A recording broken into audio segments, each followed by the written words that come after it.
अगला इडियम है हमारे पास फुल ऑफ बीन्स। इसका मतलब होता है जोश और ऊर्जा से भरपूर, जैसे ये, ठीक है। इसका जो कप है वो फुल ऑफ बीन्स है। वैसे आप उस तरीके से समझ सकते हो जैसे जो कॉफ़ी का मग होता है, कॉफ़ी किससे बनती है, बीन से ही बनती है, ठीक है। कॉफ़ी बीन्स जो होती हैं उसको पी के आप कैसे हो जाते हो, full of lively and energetic और full of energy. The children were full of beans after their long nap ready to go out and play. Next है have an axe to grind, ठीक है। इसका मतलब होता है अपना स्वार्थ सिद्ध करना, ठीक है। कोई पर्सनल इंटरेस्ट होना किसी चीज़ में। And a private interest to serve, ठीक है। हैव अ सेल्फिश इंटरेस्ट, जैसे ये किसी बड़े ओहदे पे गए लेकिन इसका क्या है, कोई प्राइवेट इंटरेस्ट है। The local reporter was not being objective, many believed she had an axe to grind with the mayor after he refused her an interview, ठीक है। नेक्स्ट है हमारा इन अ नटशेल, ठीक है, संक्षेप में। मतलब बहुत ही कम वर्ड्स में या किसी चीज़ को बहुत ही जल्दी से समझाना, ठीक है। Briefly and concisely express very briefly, ठीक है। जैसे जो नट होता है, अखरोट का जो शेल होता है उसको नट कहते हैं, ठीक है। उसके अंदर जितना समा सके तो वो कितना होता है, बहुत छोटा अमाउंट होता है, तो उतने ही अमाउंट में किसी चीज़ को समझाना। The report is very detailed but to put it in a nutshell, we are facing a significant budget deficit, ठीक है। नेक्स्ट है सी आई टू आई का मतलब होता है किसी से सहमत होना, ठीक है। जब आप किसी से सहमत होते हो तो उसकी आंखों में देखते हो। Be in full agreement, agree with each other, ठीक है। My sister and I rarely see eye to eye when it comes to politics but we still get along well, ठीक है। नेक्स्ट है टू ईट अ हम्बल पाई, ठीक है। To eat a humble पाई का मतलब क्या होता है, अपमान सहना, ठीक है। शेम को एक्सेप्ट करना, to accept defeat, suffer humiliation, had to yield under pressure. She had to eat humble pie and publicly apologize after the rumors she was spreading about her colleague were proven false, ठीक है। उसको क्या करना पड़ा, अपनी जो गलती है उसके लिए माफ़ी मांगनी पड़ी, और क्या करना पड़ा, टू ईट अ हम्बल पाई, मतलब उसको शर्मिंदा होना पड़ा। क्यों? क्योंकि वो गलत इन्फॉर्मेशन फैला रही थी अपने कलीग के बारे में, जो कि बाद में क्या निकली, गलत निकली। नेक्स्ट है to get into a hot water, ठीक है। मुसीबत में पड़ना, जैसे आप गर्म पानी में हाथ डालोगे तो जाहिर सी बात आपके लिए मुसीबत ही है। To get into trouble, to be in difficult situation in which you can be criticise, ठीक है। कोई ऐसी सिचुएशन जिसमें आपको क्रिटिसाइज किया जा सके। He got into hot water with his boss for being late to work 3 days in a row. Next है a chip off the old block, ठीक है। जैसा बाप वैसा बेटा, इसका आप ऐसे मतलब समझ सकते हो। मान लो कोई टेबल है बहुत पुराना, जो इस पूरे टेबल की जो कैरेक्टरिस्टिक होगी वही इतने से पार्ट की होगी। तो अगर ये टूट के गिर भी जाए या फिर इतने से पार्ट की अगर हम कैरेक्टरिस्टिक्स देखें तो वो भी पूरे टेबल की तरह ही होगी। Reminds them of one's father, someone similar in character to one's father, resembling parents. He has the same quick wit and sense of humor as his father. He is truly a chip of the old block. Next, at one's wits end, मतलब परेशान होना, confuse होना, ठीक है। बहुत सारी choices हो, उसमें डिसीजन ना ले पाना। To get puzzled, not knowing what to do, ठीक है। Quite perplexed. सेंटेंस बनेगा she was at her wits end trying to manage work, 3 children and an ailing parent all the same time.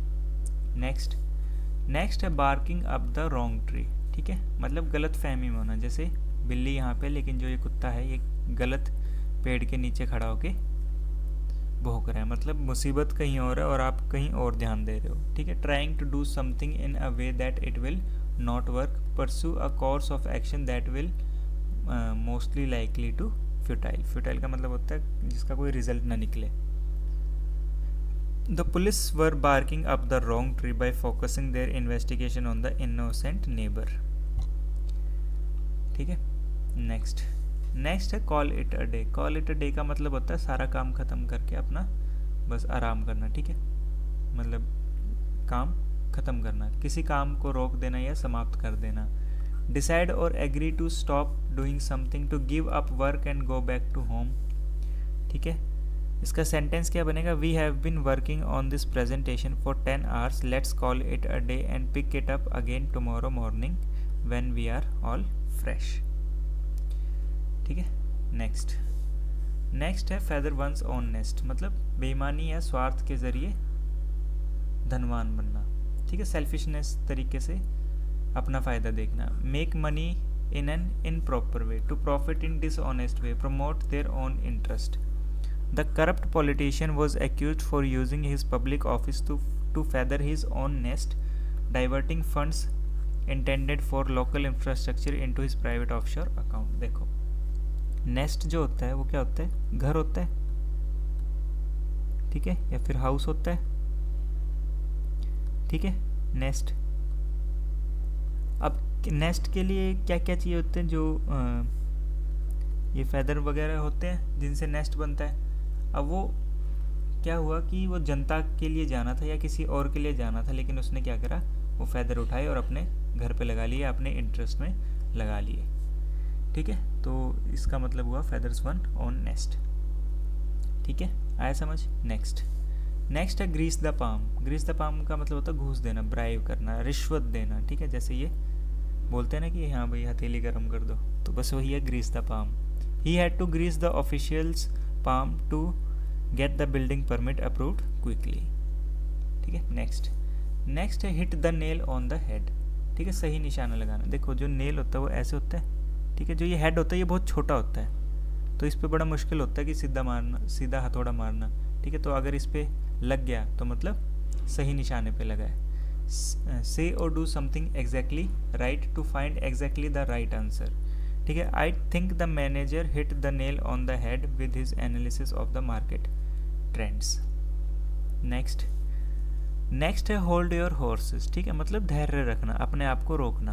B patient, to tell someone stop and consider carefully, slow down, ठीक है, जैसे जो घोड़े होते हैं वो भागते रहते हैं, उसको अगर आप होल्ड कर लोगे तो वो रुक जाएगा, तो वैसे ही बना हुआ hold your horses. Hold your horses, the store doesn't open for another 20 minutes, so there is no need to rush to the door, ठीक है। भाई अपने घोड़ों को शांत रखो, मतलब अपने आप को शांत रखो, स्टोर जो है वो अगले 20 मिनट तक भी नहीं खुलेगा, तो कोई मतलब कि ज़रूरत नहीं है यहाँ पे दरवाजे के बाहर खड़े रहना, रश करना। नेक्स्ट है in black and white. In black and white होता है लिखित रूप में, जैसे पेज वाइट होता है और हम ब्लैक इंक से लिख दें, तो वो कैसे बन गया, in black and white. In writing, I need to see the terms of agreement in black and white before I sign anything, ठीक है। नेक्स्ट है in high spirits. In high spirits का मतलब होता है खुश दिल मिजाज, full of hope and enthusiasm, joyful, cheerful, ठीक है। हाई स्पिरिट्स मतलब अपने जो स्पिरिट्स होते हैं वो जब हाई होते हैं तो हम खुश होते हैं, ठीक है, जब डोपामिन हाई होता है तो बंदा खुश रहता है। After receiving the excellent news about her promotion, Sarah was in high spirits for the rest of the week. Next है raining cats and dogs. Raining cats and dogs का मतलब होता है मूसलाधार बारिश होना, मतलब बहुत तेज बारिश होना। Raining extremely heavily, we had to cancel our picnic because it was raining cats and dogs all afternoon, ठीक है। नेक्स्ट है स्पाइक एंड स्पैन, मतलब बिल्कुल साफ सुथरा, clean and tidy. By the time the potential buyer arrived, she had the entire house looking spick and span from the polished floor to the freshly wiped windows, ठीक है, एकदम साफ सुथरे को क्या कहते हैं, स्पाइक एंड स्पैन। नेक्स्ट है to add fuel to fire, आग में घी डालना, ठीक है। पहले ही कहीं आग लगी हुई है, उसमें तुम पेट्रोल छिड़क दो तो वो आग और बढ़ जाती है, ठीक है। तो make things worsen the difficult situation. His sarcastic comment about her performance added fuel to the fire of their existing disagreement, ठीक है। पहले ही कोई चीज़ ख़राब हो रखी है, ऊपर से उसमें और आप जले पे अगर नमक छिड़क दो तो वो चीज़ गलत होती है, ठीक है। तो उसका इडियम क्या बनेगा, to add fuel to fire. अगला है टू एंड इन स्मोक, ठीक है। टू एंड इन स्मोक का मतलब होता है असफल या व्यर्थ हो जाना, ठीक है, मतलब कोई रिजल्ट ना मिलना। To come to nothing and without any practical result yielded no result. His ambitious plan to open a restaurant unfortunately ended in smoke due to lack of funding. ठीक है, नेक्स्ट है टू गेट कोल्ड फीट, मतलब डर जाना, पैर जब जम जाते हैं ना, मतलब ठंडे पड़ जाते हैं तब। टू एक्सपीरियंस नर्वसनेस और anxiety before one attempts to do something, fear, ठीक है, और lose confidence. He was going to ask for a promotion but he got cold feet at the last minute and did not go into his boss's office. ठीक है, एक तो boss ऐसे हो गया, इसको गलत लिखा गया, ये ऐसे आएगा, ठीक है। जब डबल एस की साउंड होती है तो हम उसको ओमिट करके यहाँ पे बस एक सिंगल वो लगा देते हैं, हम इन्वर्टेड क्या बोलते हैं इसको, जो भी बोलते हैं, ठीक है। तो ये था आज का हमारा लास्ट इडियम। हर रोज़ हम 20-20 करते हैं, ठीक है। तो आज वाली क्लास में इतना ही, मिलेंगे नेक्स्ट क्लास में। Thank you.